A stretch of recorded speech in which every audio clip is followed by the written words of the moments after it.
জীবন বড়ই অদ্ভুত এবং তার কাজকারবারও মহা অদ্ভুত। কোনো সফলতা পেতে গেলে বা কোনো কিছু করতে গেলে জীবন সহজেই সেটা আপনাকে দেয় না, এটাই নিয়ম। বড় কিছু হাসিল করতে গেলে অবশ্যই আপনাকে অনেক কাঠখড় পোহাতে হবে।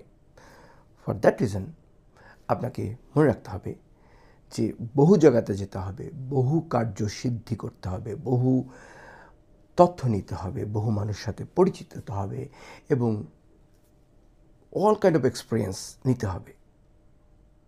এবং যে জিনিসটি আপনি চাচ্ছেন, সফলতা একটা আপেক্ষিক জিনিস।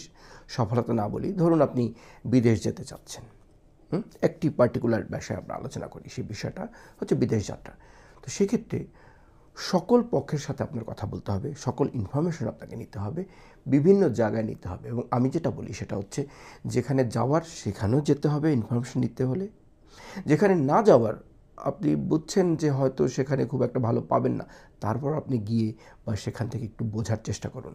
বিকজ ইউ নেভার নো কোন থেকে কখন আপনার কাছে সঠিক ইনফরমেশনটা চলে আসবে।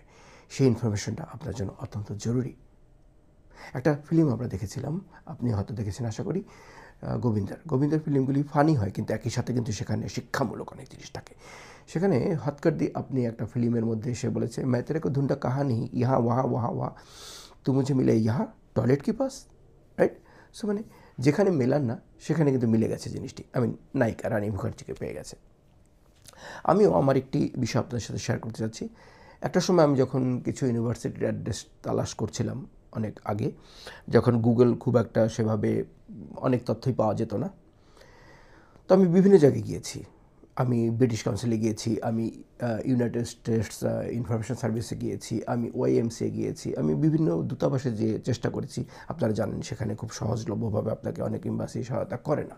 তারপরেও আমি কিন্তু সম্ভব অসম্ভব সব জায়গায় ছুটে গিয়েছি।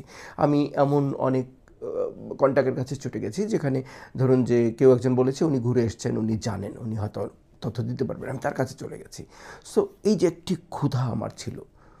তারপরে আমার একটি অভ্যাস ছিল যে আমি বই কিনতাম, মানে সস্তা, টাকা পয়সার অবস্থা তো খারাপ ছিল, তো সস্তার বই। তো বাংলা বাজারে একদিন চলে গেলাম, যাওয়ার পরে সেখানে দেখলাম যে বলছে যে আপনারা মানে 10 টাকা করে বই নিন রাস্তার মধ্যে ফেলে। তো আমি সেখানে দেখলাম একটি বই লেখা আছে, সেখানে সারা বিশ্বের ইউনিভার্সিটির অ্যাড্রেস। আমি যখন বললাম তিনি কত দাম, বললেন 20 টাকা। দেখুন, 20 টাকায় রাস্তার মধ্যে আমি আমার মণিমাণিক্য পেয়ে গেলাম। তার বদলতেই আমি আজকে পৃথিবীর অন্য এক প্রান্তে দাঁড়িয়ে আপনাদের সাথে কথা বলছি। ভেবে দেখবেন। ধন্যবাদ।